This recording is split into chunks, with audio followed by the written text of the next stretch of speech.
Et puis cet élément a été rendu en studio par Mohamed Lamine Sako. Religion, dans ce journal, le pagne nuptial souvent étalé dans la nuit de noces lors de la première rencontre entre le mari et la femme pour un peu vérifier la virginité de la femme fait débat dans la cité. Une question à présent, est-ce que cette tradition existe-t-elle toujours? Faut-elle l'abandonner? Laura Diallo et Mamadi Sangaré sont allés à la rencontre d'un imam pour en savoir plus. Le pagne nuptial est un pagne qui est étalé lors de la première nuit du mariage appelée nuit de noces. Pour mettre au clair toutes les polémiques tournantes autour de l'interprétation faite souvent sur ce pagne nuptial, cet imam n'a pas manqué de mots pour expliquer que cette tradition doit être abandonnée parce que ce secret doit être gardé au sein du couple.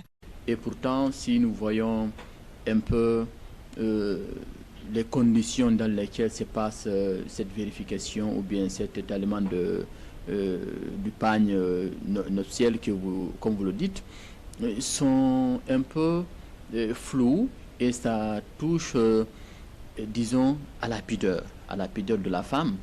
Et pourtant, l'islam est venu non seulement pour préserver la foi des gens, mais aussi pour préserver la dignité des gens. Est-ce que cette pratique existe toujours? Imam Bari répond et apporte des précisions.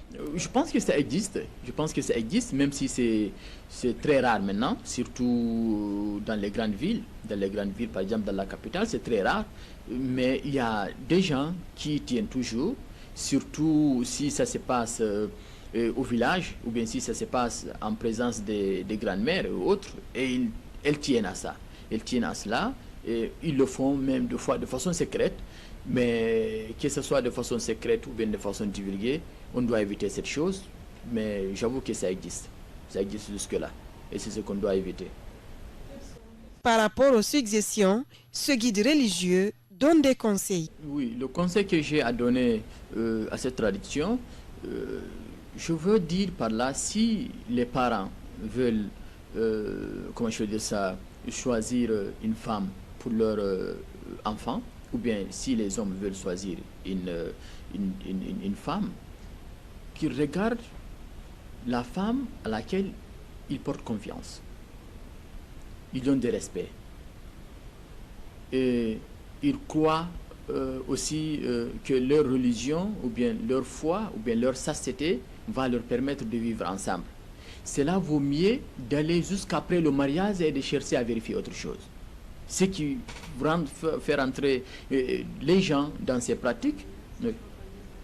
Il faut rappeler que cette pratique ne doit en aucun cas être divulguée parce que ça ternit l'image de la femme et va à l'encontre de la religion musulmane.